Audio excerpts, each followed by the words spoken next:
The heat hit me first, a wall of scorching air that stole my breath as I yanked open the heavy metal door. The storage room was dark except for the emergency light casting an eerie red glow across metal shelves stacked with supplies. That's when I saw her, Penelope, crumpled against the far wall, her uniform soaked through with sweat, hair plastered to her forehead. "Penny?" I whispered, rushing toward her.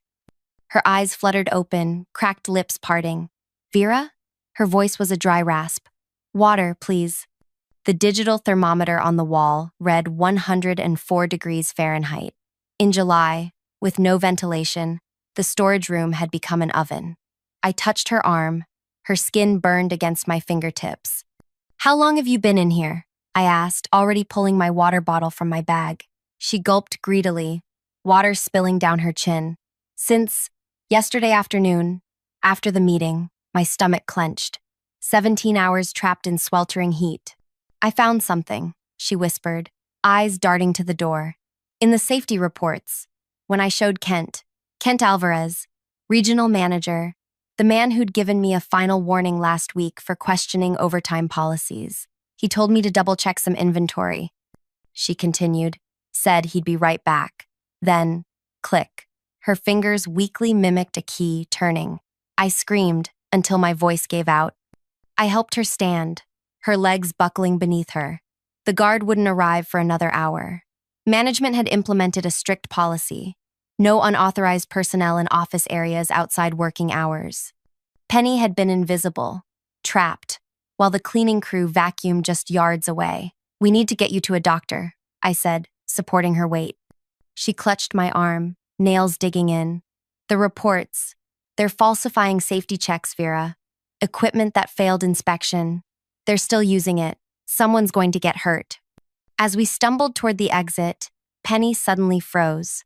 Through the glass panel in the door, I could see Kent walking across the parking lot, 40 minutes earlier than his usual arrival. His face, when he spotted us through the window, first shock, then something darker flickering across his features, told me everything. He knew exactly what he'd done, and he'd done it on purpose. I wonder if you've ever seen someone's mask slip. That moment when the person you thought you knew reveals something monstrous underneath? If you have, let me know in the comments. And if you want to hear how this nightmare at work ended, make sure you're subscribed and hit that like button. Trust me, what happened next changed everything. My name is Vera Tennyson, 32 years old, 5 years at Woodland Manufacturing, and until that morning, I believed hard work and honesty were enough to succeed. I was raised by my grandmother after my parents died in a car accident when I was 7. Grandma Rose taught kindergarten for 40 years and raised me with simple values: tell the truth, help others, and stand up for what's right. I started in packaging and worked my way up to quality control supervisor. Not glamorous, but it paid the bills for my small apartment and kept me close to my grandmother as her health declined. Woodland made industrial water pumps, critical equipment for cities across the Midwest. Our products had to be flawless. Penny and I weren't close friends, just workplace allies. She'd transferred from the Eastern Branch 6 months earlier, brilliant, detail-oriented, and refreshingly straightforward. While other coworkers avoided management scrutiny by keeping their heads down, Penny asked questions. She studied manuals, memorized safety protocols, and suggested improvements. Management hated her for it. "They're waiting for me to quit," she'd told me during lunch break 3 weeks before the incident. "But my son starts college next year. I need this job." I remember thinking she was paranoid, until that morning when I found her locked in what could have become her tomb. Kent's face hardened as he strode through the door. All business now, the momentary shock replaced with controlled anger. "What are you doing here so early, Vera? And why is Penelope out of the storage area?" The casualness of his question made my skin crawl. "She was locked in overnight," I said, still supporting Penny's weight. "The temperature's over 100 degrees in there. She needs medical attention." Kent straightened his tie. "There must be some misunderstanding. Penelope was assigned inventory duty. The door doesn't lock from the outside." Penny's fingers dug into my arm. "You locked me in," she whispered. "You knew what you were doing." "That's a serious accusation," Kent said, his voice dangerously soft. "One that could have consequences." for both of you. Two other employees arrived then, stopping short at the scene before them. Kent's demeanor shifted instantly. Penelope isn't feeling well, he announced loudly. Vera, please take her to urgent care. Company policy requires an incident report. I'll have it ready when you return. I helped Penny to my car, the weight of Kent's stare burning into my back. The urgent care doctor didn't bother hiding his concern. Severe dehydration, heat exhaustion that could have progressed to heat stroke. Another few hours. He shook his head. How exactly did this happen? While Penny received IV fluids, I called her son, Drake, a high school senior with his mother's serious eyes. When he arrived, his face crumpled at the sight of his mother in a hospital bed. Mom works so hard, he told me in the hallway. Since Dad left, it's been just us. She takes every overtime shift they offer. When Penny was stable enough to talk, she told us everything. The irregularities she'd found in the safety inspection reports. Equipment that had failed critical tests but received passing marks. Maintenance schedules altered. Her meeting with Kent where he'd suggested she was confused about the regulations. He knew exactly what he was doing, she said, voice stronger now. Putting me in that room was a message. We need to report this, I insisted. Penny's laugh was bitter. To who? Regional Director Preston is Kent's brother-in-law. HR reports directly to them. The last person who filed a complaint was transferred to night shift until they quit. Drake took his mother's hand. Mom, you can't go back there. Her eyes met mine, and I saw the decision form. I won't. We returned to Woodland that afternoon with resignation letters. Kent accepted them with a thin smile that didn't reach his eyes. Unfortunate you both feel this way, he said smoothly. But perhaps it's for the best. Small towns have small memories, but word does travel about. Difficult employees. As we walked to our cars for the last time, Penny turned to me. Thank you.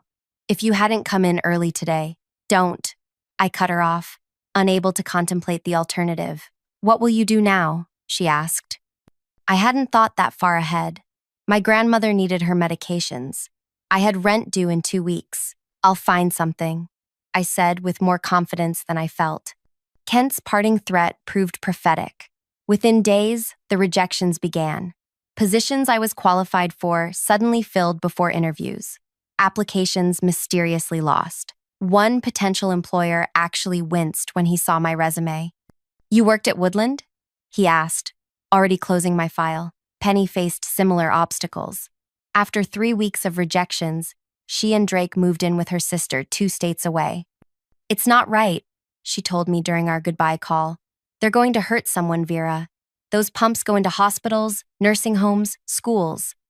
I'd been living on ramen and picking up delivery gigs to make rent. Grandma Rose had raised me to believe in justice, but justice seemed in short supply. What can we do? I asked. No one will listen. Someone will, Penny replied. We just need to make them hear us.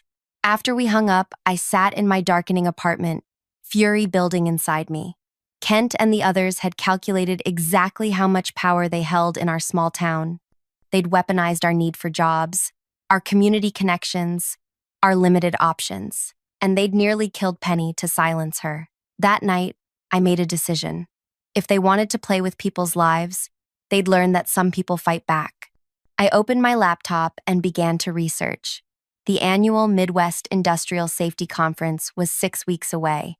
Woodland Manufacturing would host the event, showcasing their commitment to safety with state inspectors, industry leaders, and regulators in attendance. Kent was scheduled as the keynote speaker.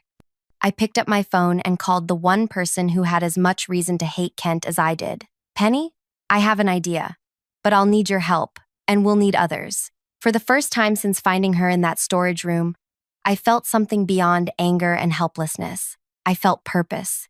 What I didn't know then was how many others had suffered under Woodland's management, or how far Kent would go to protect himself, or that our plan would spiral into something far bigger and more dangerous than we'd imagined. I also didn't know that someone inside Woodland was watching our every move, ready to destroy us before we could expose the truth. The first hint that we weren't alone in our fight came 3 days later.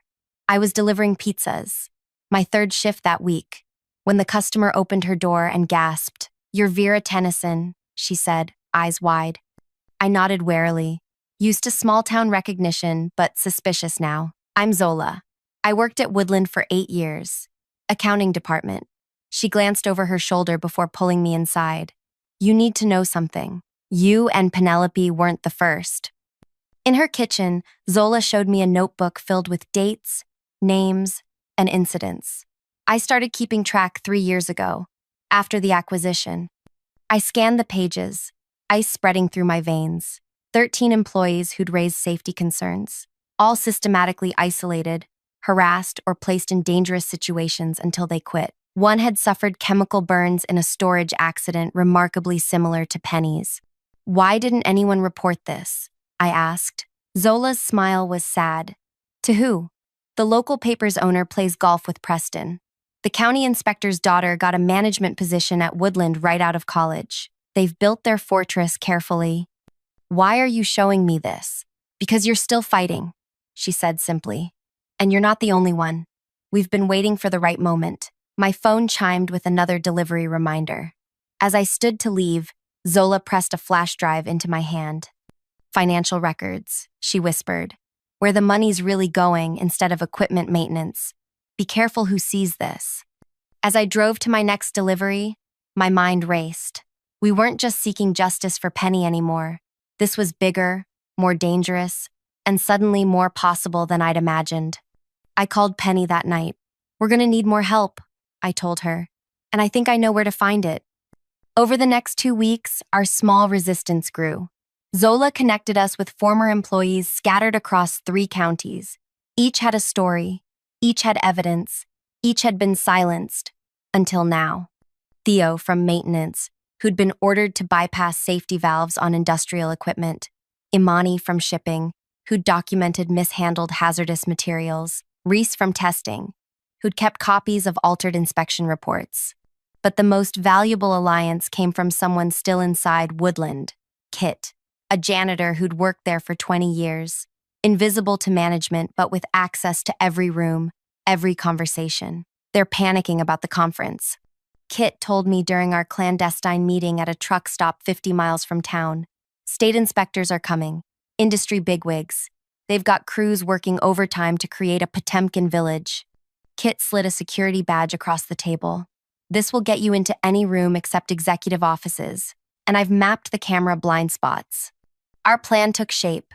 Document everything, gather witnesses, and create a moment so public that Woodland couldn't silence it. The safety conference would be their unveiling, just not the one they planned. But even as our network grew, so did the pressure. My grandmother's nursing home called about a payment issue. Her insurance had mysteriously denied coverage. My landlord received complaints about late-night business activities from my apartment. My car developed brake problems no mechanic could explain. Then came the warning. I returned from a delivery shift to find my apartment door slightly ajar. Nothing was taken, but my research was neatly stacked on the kitchen table. Research I'd kept only on a password-protected laptop. On top lay a note. Some fires burn those who start them. That night, huddled in a motel room I couldn't afford, I called Penny. They know, I whispered. They're watching us. Her voice was steady. Then we accelerate. The conference is in 10 days. We move now. It's too dangerous, I argued. They already tried to kill me, Vera, she interrupted. What more can they take? My career's gone. I'm living on my sister's couch. My son had to delay college. Her voice hardened. What about the next person they decide is a problem? Or the family whose home floods because of a faulty pump? How many people have to suffer before we stop them? I thought of Grandma Rose, who'd faced down school boards and angry parents to protect her students, who'd taught me that courage isn't the absence of fear, but action despite it. Okay, I said finally, but we need to be smarter than they are. What we didn't realize was that Kent had already set his own counterplan in motion. One designed not just to discredit us, but to eliminate any threat permanently. The chess game had begun, and unlike Kent, we couldn't afford to sacrifice any pieces. 8 days before the conference, our first major obstacle emerged. Kit called me at 3 a.m., voice tight with panic. They're installing new security systems, keycard access to every external door, biometric scanners for sensitive areas. And they've hired external security for the conference, not the usual rent-a-cops. These guys look military. I paced my motel room, heart hammering. Can you get me the specifications? Already working on it. But there's more. They're doing background checks on all conference attendees. Anyone with Woodland connections in the last 5 years is being flagged. Our original plan, having our witnesses attend as industry representatives, was disintegrating. We'll adapt, I said, projecting confidence I didn't feel. Keep your head down, don't risk your position. After hanging up, I stared at the wall where I'd taped our timeline. Red markers slashed through each passing day, counting down to the conference. Our window was narrowing. I called an emergency meeting at Zola's cabin outside town, the only place we could gather without surveillance. 14 former employees crammed into her living room, faces drawn with exhaustion and worry. Theo, a burly maintenance worker with calloused hands, spoke first. My cousin works for the security company they hired. These guys don't mess around. If we try to force our way in, we won't, I interrupted. We'll be smarter. Imani leaned forward, her braids swinging. I've been monitoring their conference preparations. They're transforming the place, fresh paint, new equipment, temporary walls hiding the problematic areas.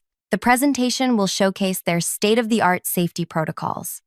Reese, a former testing specialist, snorted. Safety protocols they've never actually implemented. What about the evidence? I asked Zola. The financial records? The falsified reports?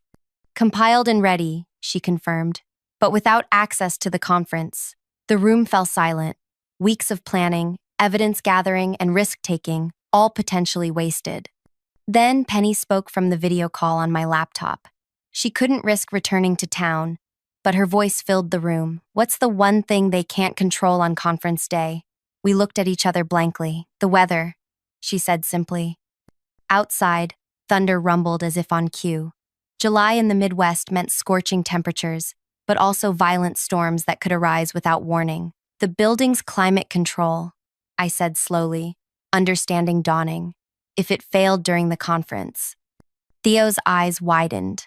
The backup generators only cover emergency lighting and critical operations, not air conditioning. With outdoor temperatures forecasted at 95 degrees that day, Penny continued, and hundreds of bodies in an enclosed space. The temperature would soar, Reese finished, just like that storage room. A plan began forming, elegant in its simplicity, devastating in its symbolism. Make them feel what Penny felt. Create conditions they couldn't ignore or control. They hurt people by making them invisible, I said quietly. We'll make the invisible impossible to ignore. For the first time since we started, I saw genuine hope in their faces. But as we dispersed that night, none of us noticed the dark sedan parked half a mile down the road, its occupant speaking quietly into a phone. The next morning, I woke to frantic knocking. Reese stood at my motel door, face ashen.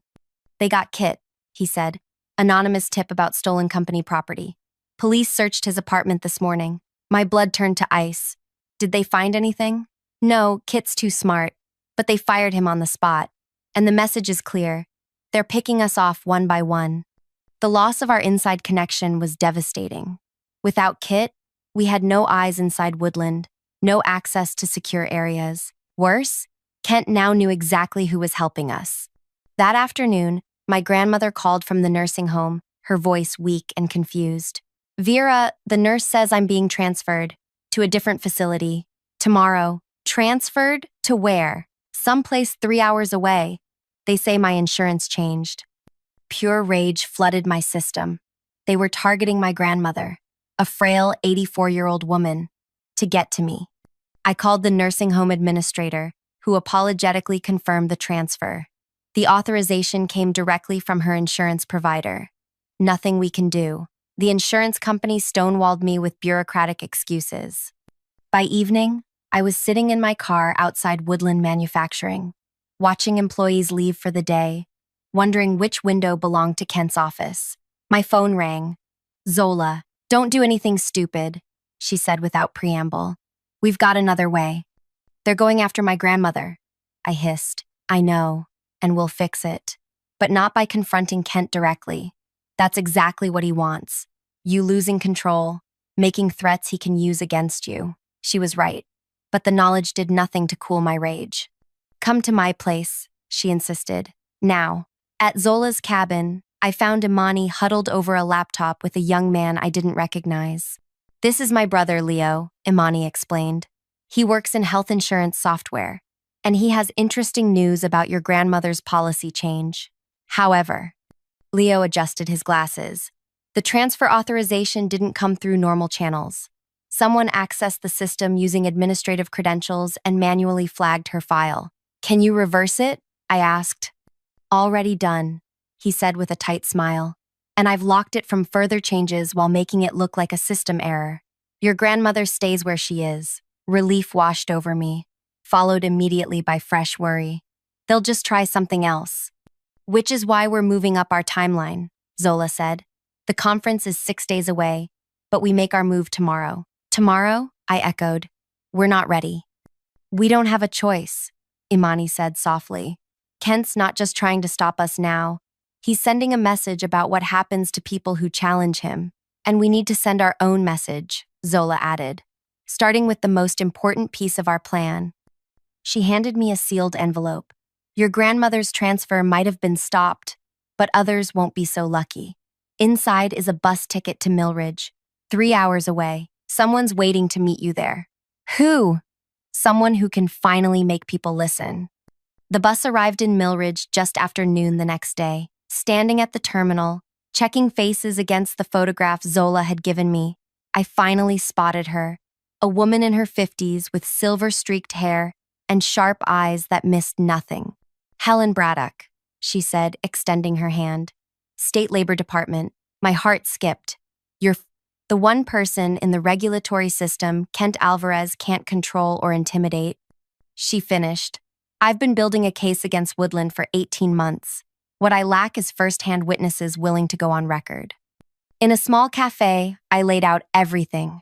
Penny's imprisonment, the falsified safety reports, the systematic elimination of whistleblowers, the defective equipment being shipped to hospitals and schools. Helen listened without interruption, taking meticulous notes. This matches my findings, she said finally. But testimony isn't enough. We need irrefutable evidence. We have documents, I said. Financial records showing money diverted from safety upgrades, altered inspection reports. And how did you obtain these documents? She asked pointedly. I hesitated, understanding the problem. Evidence gathered illegally might be inadmissible. I thought so, Helen said. Here's the reality. I can open a formal investigation, but Woodland will have time to cover their tracks. Their lawyers will tie us up for years while they continue operating. My heart sank. So we've risked everything for nothing? I didn't say that. A hint of steel entered her voice. The safety conference creates a unique opportunity. If violations were observed by outside witnesses, particularly state inspectors already present for the conference, that would change everything. The inspectors will only see what Woodland wants them to see, I argued. They've transformed the facility. Unless something forced them to look deeper. Helen leaned forward. Tell me about this plan your group has developed. I hesitated, then decided to trust her. I outlined our strategy to disable the climate control during the conference, forcing attendees to experience conditions similar to what Penny endured. Helen nodded slowly. Symbolic, but potentially effective. However, there's a missing piece. You need to ensure the right people see the right evidence at the right moment. How do we do that without access to the conference? That, Helen said with the first smile I'd seen from her, is where I come in. She slid a conference badge across the table. Chief Inspector, State Industrial Safety Board. I was already attending. Now, I'll be your eyes inside. For the first time in weeks, I felt a flicker of genuine hope. There's something else you should know, Helen added, her expression darkening. Kent Alvarez isn't just creating hostile working conditions.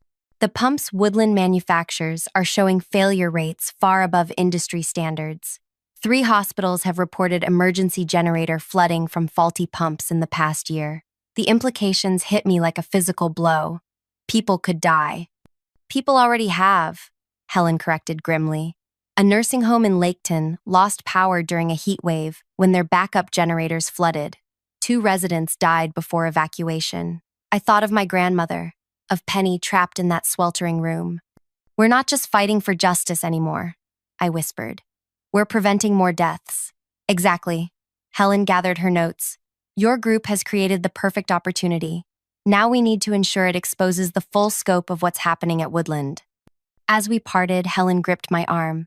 Be careful, Vera. Kent Alvarez has powerful friends and few scruples.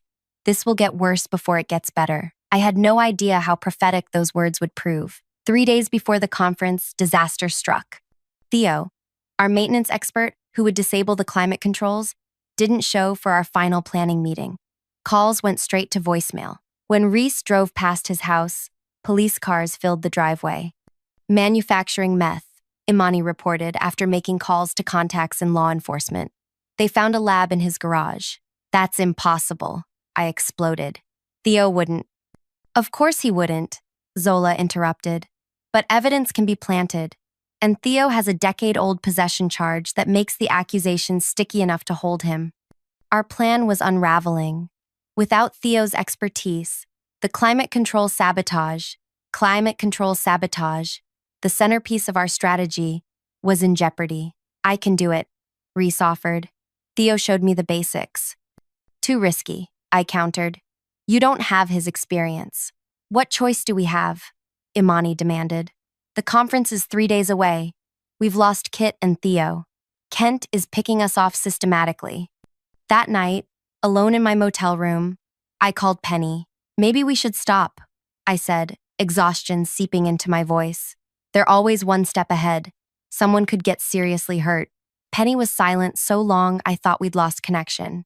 Do you remember what the doctor said? She finally asked. About what would have happened if you hadn't found me? Yes. I keep thinking about that. How close I came to dying in that room. How Drake would have gotten a call that his mother was found dead at work. How Kent would have manufactured some explanation. Her voice hardened. And I think about the next person who questions their practices. And the people using those faulty pumps. She was right. The cost of failure wasn't just our justice. It was future victims. We continue, I said with renewed resolve. But we need to change tactics. They're expecting us to target the conference from inside, so we work from outside. In the new plan that emerged, we wouldn't need access to the building's systems at all. Nature would do that for us. The weather forecast for conference day showed temperatures nearing 100 degrees with high humidity, dangerous heat by any standard. All we needed was to ensure the building's cooling systems failed at the right moment. The main transformer, Reese explained over a secure call. It's external to the building, feeds power to the cooling towers. If it overheated at peak load, how? I asked. Reflective panels, he said, positioned to focus additional solar heat on the transformer housing. With the system already straining against record temperatures, it wouldn't take much to push it over the edge. It was elegant, required no internal access, and couldn't be traced to sabotage, just unfortunate positioning of temporary structures for the conference. But Kent wasn't finished with us yet. The morning before the conference, I woke to pounding on my door. Not police this time. Drake, Penny's son. Eyes wild with panic. Mom's been arrested, he gasped. Identity theft charges. They're saying she stole patient data from her last job before Woodland. Kent had played his trump card. With Penny in custody, the heart would go out of our resistance.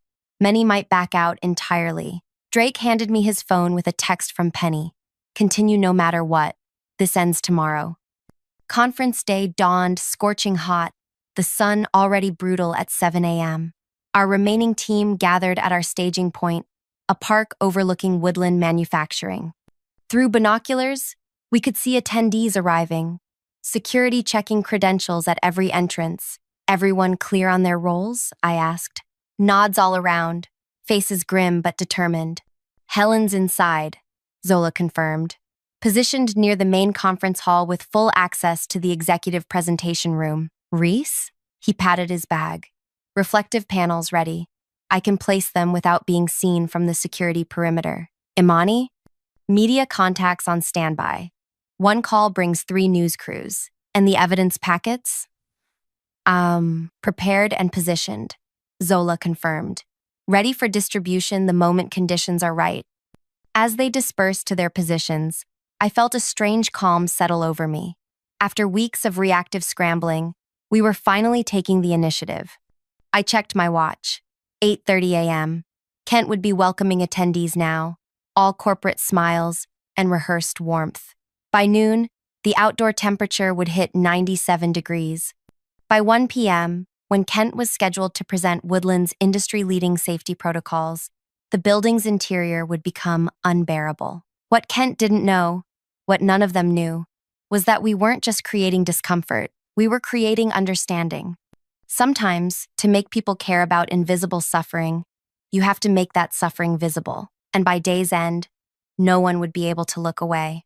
I positioned myself on the hill overlooking Woodland Manufacturing's main entrance, close enough to monitor the situation but far enough to avoid security. Through binoculars, I watched attendees filing into the gleaming glass building. Men and women in suits, carrying briefcases and conference folders, completely unaware they were walking into our carefully orchestrated revelation. My earpiece crackled.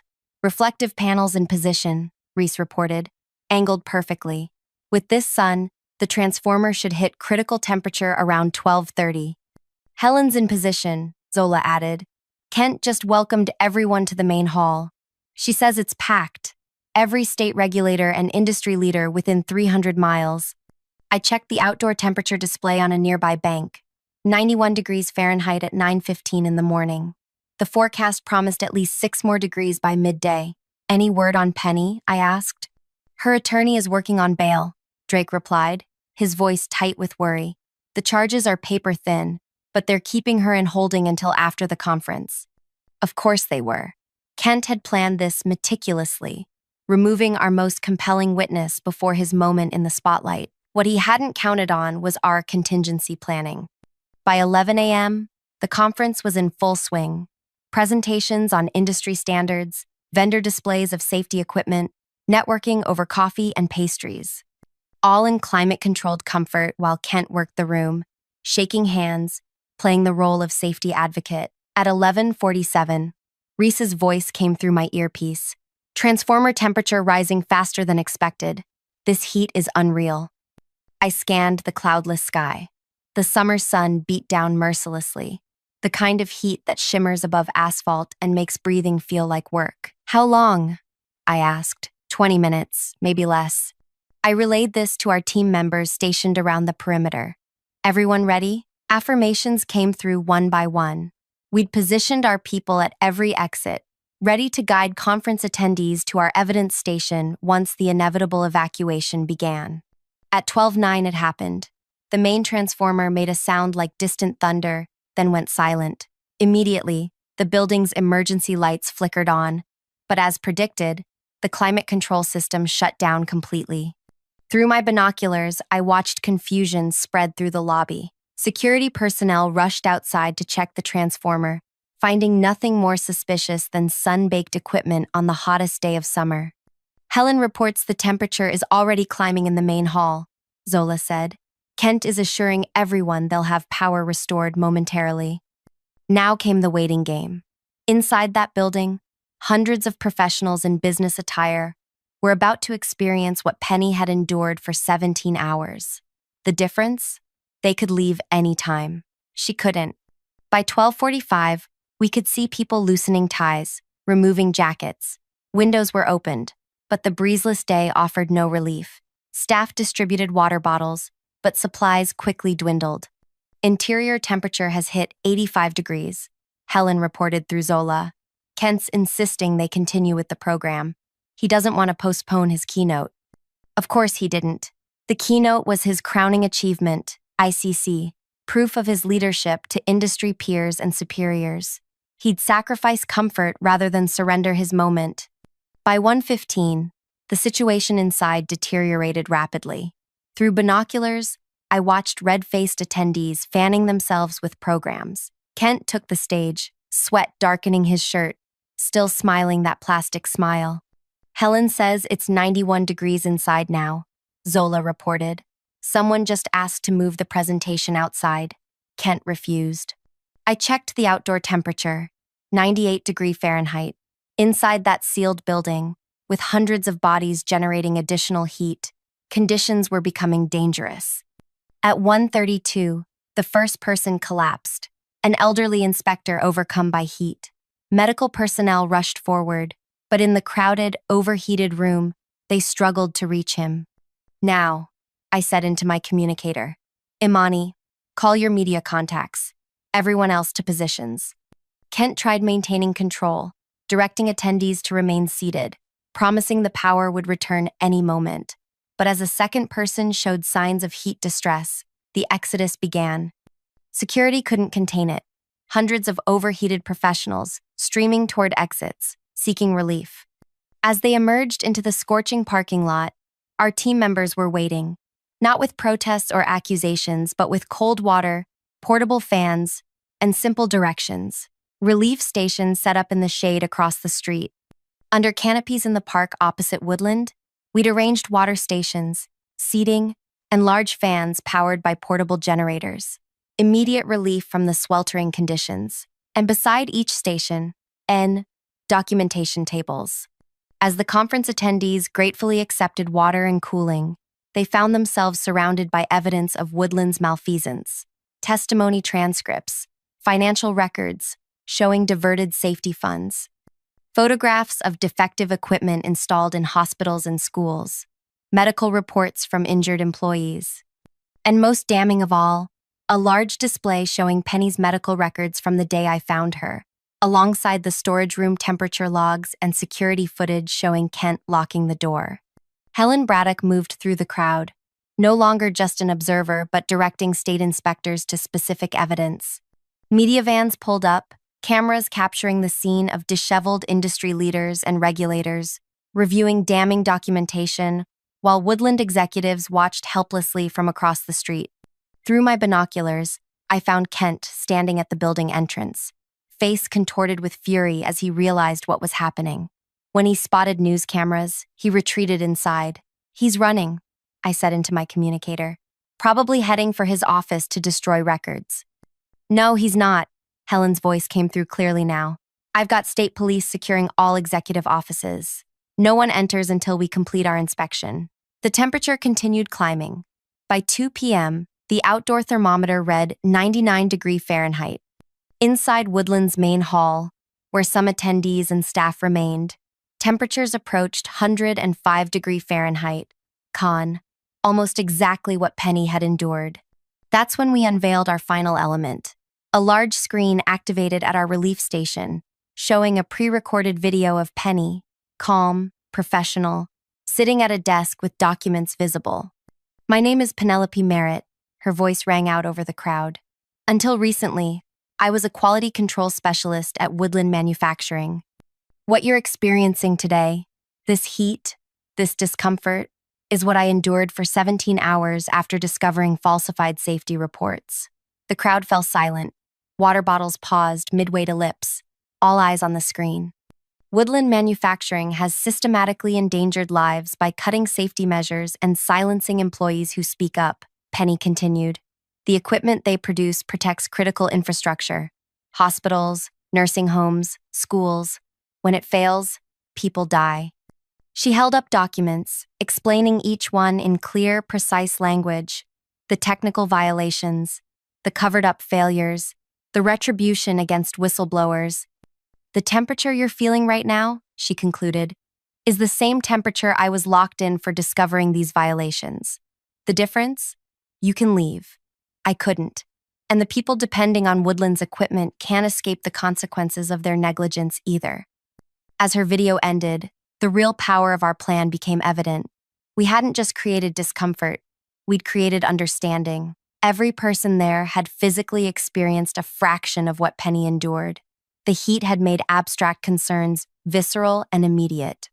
Across the street, Woodland executives huddled in panicked conversation. Several state inspectors were already entering the building, Helen Braddock directing them to specific areas we'd identified. My earpiece crackled. "Vera, you need to see this." I turned my binoculars toward the main entrance. A police car had pulled up, and officers were escorting someone inside, not taking someone away, bringing someone in. My heart leaped. Penny. Her attorney had secured her release. "Let's finish this," I said, descending from my observation point. By the time I crossed to our relief station, the scene had transformed. What began as a simple cooling area was now an impromptu investigation headquarters. State officials interviewed former employees. Inspectors examined documentation. Reporters captured it all. I found Zola directing people to specific evidence stations.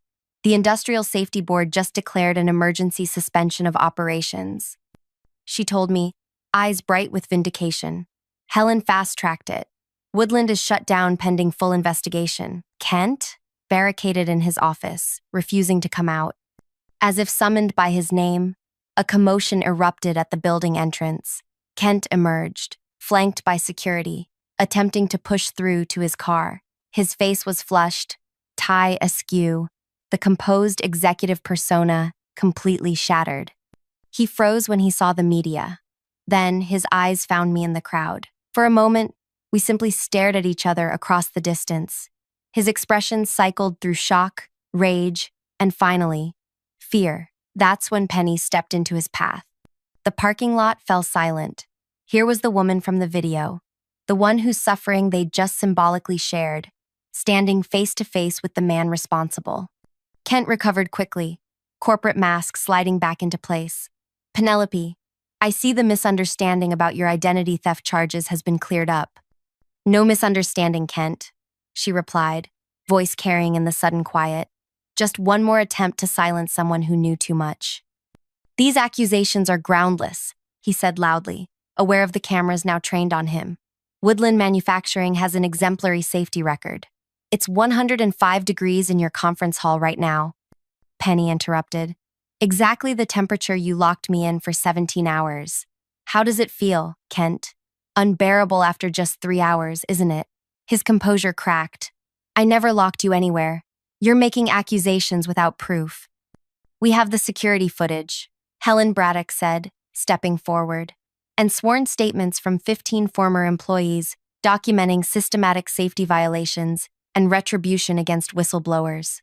Kent's eyes darted around, looking for allies, finding none. Even his own security staff had stepped back, creating distance. "My attorney will." "Your attorney will be very busy," Helen cut in. "The state has opened a criminal investigation into willful negligence resulting in death. Those nursing home residents who died when your faulty pumps failed? We have the inspection records showing you shipped that equipment despite failed safety tests." The color drained from Kent's face. This was no longer about workplace harassment or corporate misconduct. This was manslaughter. As state police officers approached him, Kent made one last desperate attempt. This was a setup. They sabotaged the power to create this situation. Helen stepped closer. "The transformer overheated due to record temperatures and poor maintenance. Another safety violation we've documented. Your own staff confirmed the maintenance schedule was altered to cut costs." I watched as Kent was escorted to a police car, his carefully constructed world collapsing around him, not with dramatic confrontations or violent retribution, but with something far more powerful. Hafen, the simple, irrefutable exposure of truth. In the days that followed, the full impact of our action unfolded like a wave spreading outward. State investigators uncovered violations far beyond what even we had documented. 3 executives were indicted for criminal negligence. Woodland Manufacturing was placed under state supervision, its leadership removed. Kent faced multiple criminal charges, not just for his treatment of employees, but for knowingly allowing defective safety equipment to be installed in critical facilities. The story spread nationwide. Other workers at similar companies came forward with their own accounts of safety violations and retribution. Regulatory agencies launched investigations into industry-wide practices. For us, the aftermath brought both vindication and healing. Penny's identity theft charges were dismissed with prejudice. Theo was released, the manufacturing charges exposed as fabrication. Former employees were offered reinstatement with back pay and damages. 1 month after the conference, I met Penny at a small cafe downtown. The same cafe where I'd once feared being seen with her. now the site of our victory celebration. Have you heard? She asked as I sat down. The state legislature is drafting new whistleblower protections. They're calling it the Woodland Act. I smiled. Appropriate naming. Helen called this morning. Penny continued. She's been appointed to head a new division focusing on industrial safety compliance. She's offering positions to those of us who helped expose Woodland. Are you going to accept? Penny nodded. Drake starts college next month. Full scholarship. Turns out exposing corporate corruption makes for a compelling admissions essay. We laughed. The sound, light, and unfamiliar after months of tension and fear. What about you? She asked. Any regrets? I considered the question. The risks we'd taken. The fear we'd lived with.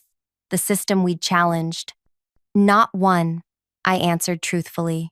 We didn't just get justice for ourselves. We prevented more people from being hurt.